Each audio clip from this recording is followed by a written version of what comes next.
So, good morning, students, once again of class 11, and this is also a useful video for students of class 12 for their revision purpose.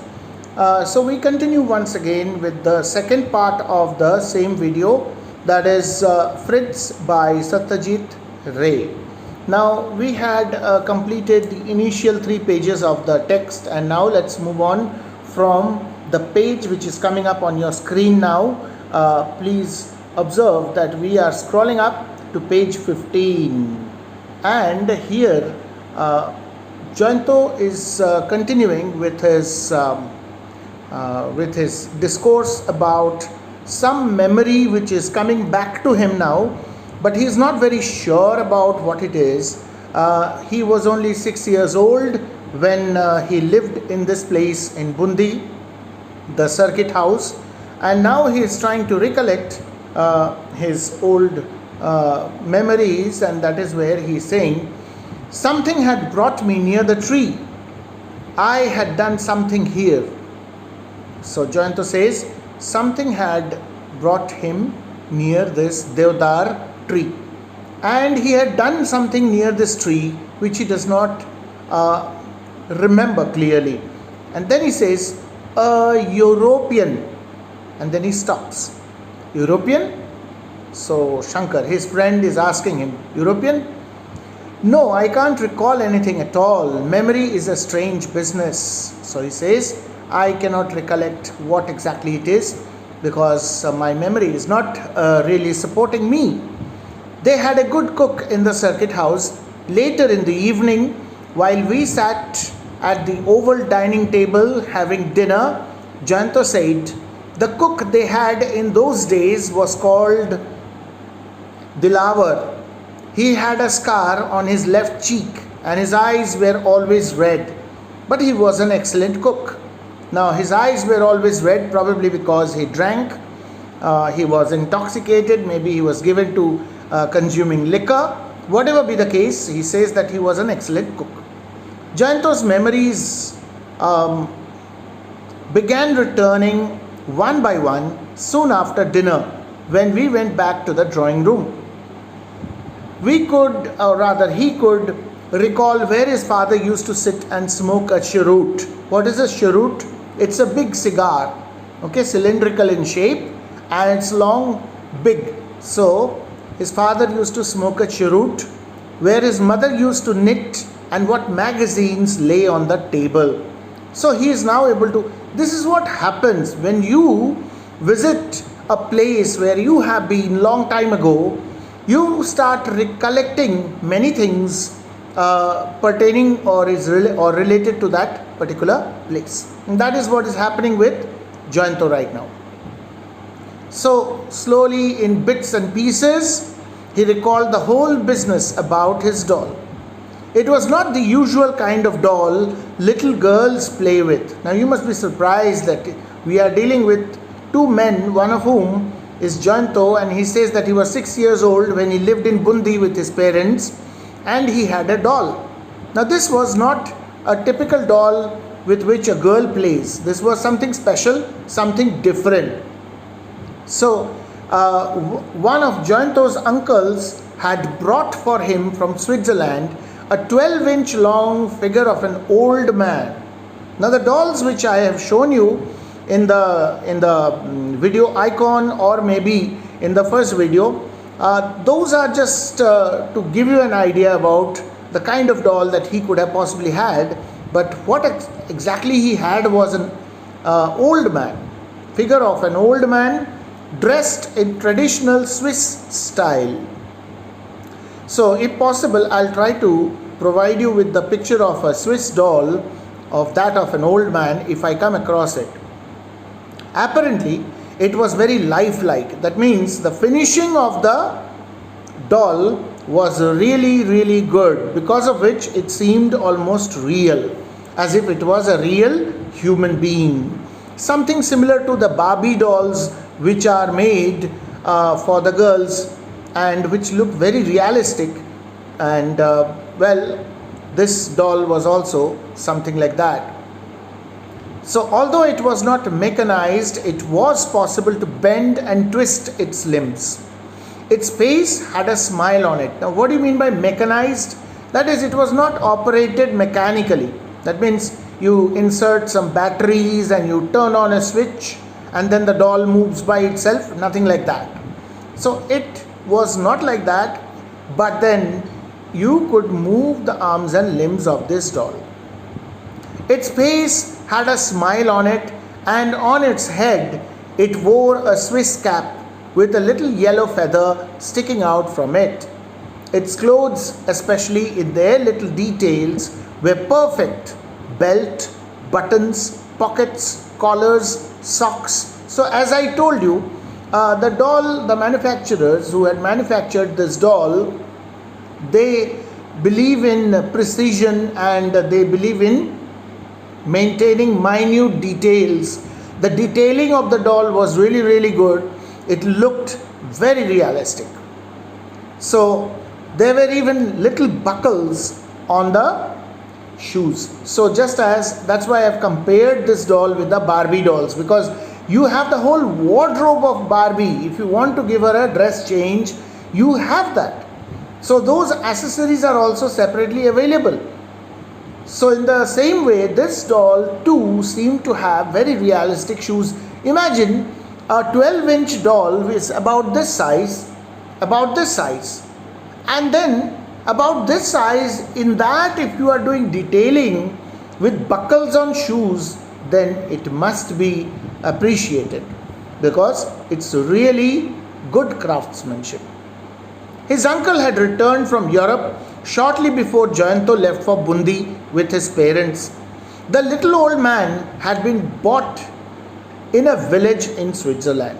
So when the uncle went to Switzerland, in an old village, or rather in a village in Switzerland, this old man's figure, this doll, was purchased by the uncle. The man who sold him had jokingly said to Jayanto's uncle, "He is called Fritz. You must call him by this name. He won't respond to any other." As if a doll should be responding like a human being. So it was probably taken as a joke, but there must have been some sinister indication in the words of the seller of this doll. So he gave the name. Now normally when you go and buy a doll, the doll seller will not tell you that the doll's name is so and so. And if you go and buy Barbie dolls, the brand in itself has named that product by that name. So everyone who has a Barbie calls it Barbie. But this one is a specific name, almost like a proper noun, that his name is Fritz and he won't respond unless you call him by that name. So that is really very strange. Something which is unheard of. Nobody has heard of this before. So anyway, Jayanto said, "I had a lot of toys when I was small. My parents gave me practically everything I wanted, perhaps because I was their only child. But once I had Fritz, I forgot all my other toys." So we finish with page 15 and move on to page 16.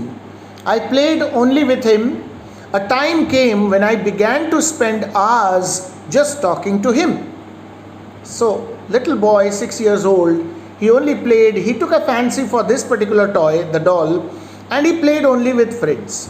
And a time came when he started talking to this doll as if the doll were to be really alive, and he would talk for hours to his doll. So because he was a single child of his parents and he did not have siblings, and maybe probably because of the fact that they lived in a remote place like Bundi, in those days, 31 years ago, Bundi was less populated and comparatively very remote. So naturally this little boy was growing up alone, and so he needed a companion. And this doll, because it was different from the other toys in the sense that it looked like a human being and the other toys were just toys which were not dolls, so he took a fancy. Small children, they have a lot of imagination. So he took a fancy that Fritz was his friend and his companion. So he used to talk to Fritz for hours at a time. Our conversation had to be one-sided, of course, but Fritz had such a funny smile on his lips and such a look in his eyes that it seemed to me as though he could understand every word. Now, a doll will obviously not respond back unless it's a robot, but this one had a smile and had such realistic eyes that it seemed as though Fritz was able to understand every word that was being said to him by little Jointo. Now, it was a one-sided conversation. One-sided because only Jointo was the speaker. But at the same time, the listener was also intelligent and was able to understand everything. That is what Jointo says he felt at that time. Okay, so you never know. This is where all supernaturalism and all sinister effect begins in this story. Okay, a doll able to understand, and you have heard of movies, maybe you have watched movies on dolls, Child's Play and the like.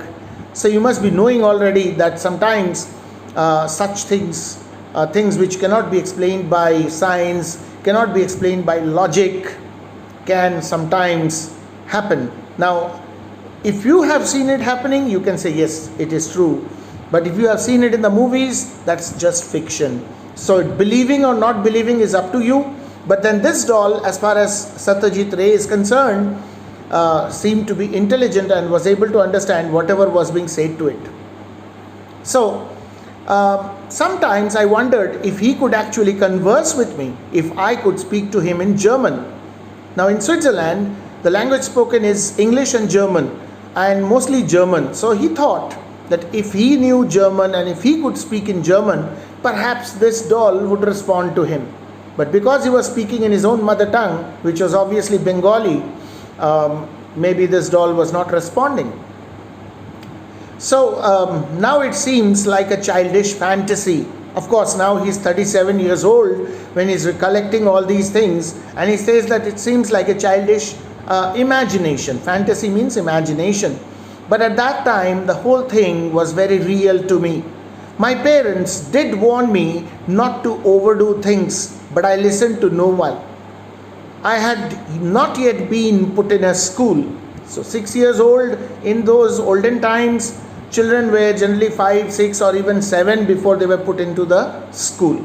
Maybe directly to class 1, into class 1, and then thereafter they would carry on. So the things were different in the olden times. As a result, this boy was still not going to the school. So I had all the time in the world for Fritz. Now because he was not going to the school, all the time was spent talking to Fritz. Not that the parents did not notice this, and they had even warned the boy that why don't you also play with your other toys? Why always Fritz? Because they were also, worried. What if my child gets too accustomed to the doll and becomes too obsessed till he gradually loses his mental balance? So children have fanciful imagination. So the parents were a bit worried, no doubt, and that's why they had warned him not to overdo the things. But then Fritz was Fritz, and Jointo was having all the time in the world to spend with Fritz.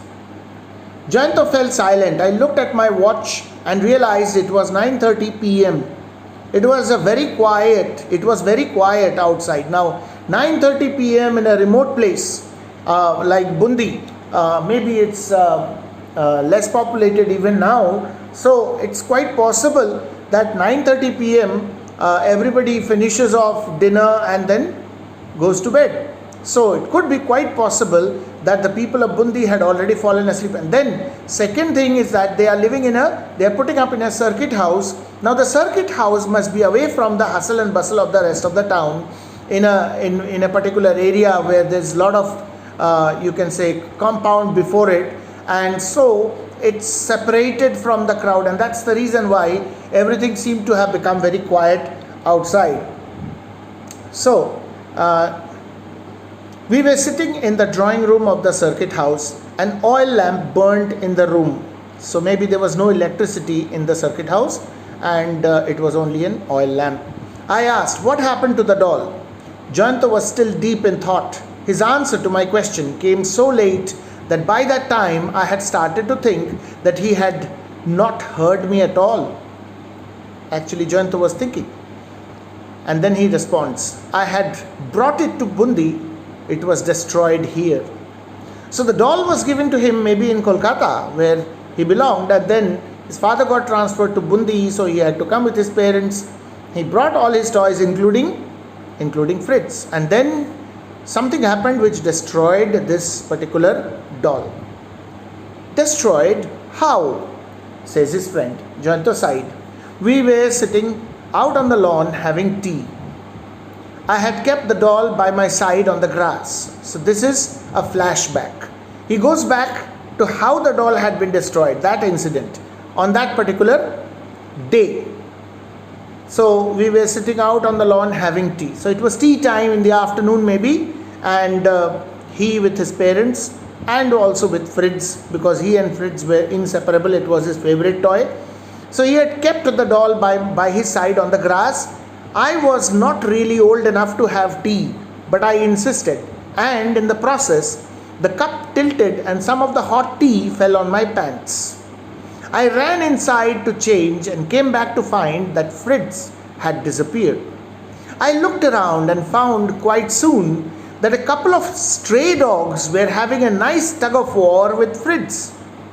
Two dogs had wandered into the circuit house compound, and when nobody was around, they had picked up the doll, and they were playing the game of tug of war, holding the doll with their mouths and pulling from either side, each trying to snatch it from the other. So this was going on. What will happen to a doll if the sharp teeth of two dogs pull at it? Obviously it will get destroyed, and that's exactly what happened. So although he didn't actually come apart, his face was battered beyond recognition and his clothes were torn. In other words, Fritz did not exist for me anymore. He was dead. So if the face of the doll got destroyed badly because one dog had been biting on its head and its face, while the other dog had been biting on its legs, and they have been pulling the doll from either side, naturally the face will be beyond recognition. So Jointo says that he believed that Fritz had ceased to exist. Fritz had actually died. And then Jointo's story intrigued me. What could possibly, so we finished with that page also. Now we move on to the next page. So that the page 15 first, and then now page 16. Now we are on to 17. What could possibly happen? After all, after that, I arranged funeral, that's all. So what else could I do now? Now my doll was spoiled, ruined, destroyed, and because I was so much attached to my doll that I decided to give it a funeral. So funeral, okay, for a doll, imagine. Meaning? So his friend is asking, what do you mean? So Jointo says, I buried him under that Deodar tree. I had wanted to make a coffin. Fritz was, after all, a European. But I could find nothing, not even a little box. So in the end, I buried him just like that. At last, the mystery of the Deodar tree was solved. Or was it? Maybe the mystery of the tree was solved, but something more mysterious will now happen in the story. We went to bed at around 10. Our room was a large one, and our beds had been neatly made. Not being used to doing a lot of walking, I was feeling rather tired after the day's activities. Besides, the bed was very comfortable. I fell asleep barely 10 minutes after hitting the pillow. Now he's sleeping. A slight noise woke me a little later. I turned on my side and found Jointo sitting up on his bed. The table lamp by his bed was switched on. Okay, so they had electricity in the circuit house, but not in the living room or the drawing room. There they had an oil lamp. Now here. So he was sitting up on his bed. The table lamp by his bed was switched on, and in its light it was easy to see the look of anxiety on his face. Something was making something had made, rather I should say, Jointo anxious. He had an anxious look on his face, a worried look on his face. What was going on? Why was he sitting up on his bed? Why had he turned on the lights? So I asked, what is it? Are you not feeling well? So I asked him, being a friend, it was my duty to find out. So I asked him, what is it? Are you not feeling well?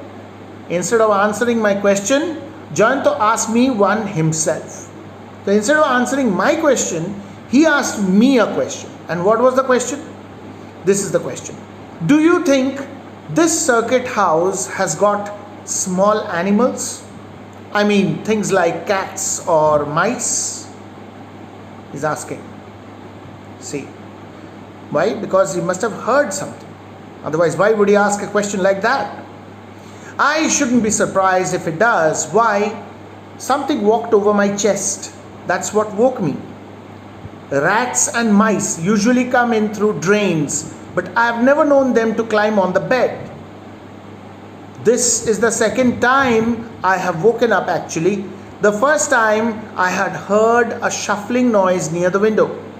Something was making a shuffling noise. As if when you don't lift your feet and walk, try to walk, you just drag your feet on the floor. So the kind of noise that is produced, that kind of shuffling noise maybe. So his friend says, oh, if it was near the window, it is more likely to be a cat. If it was near the window, then maybe a cat.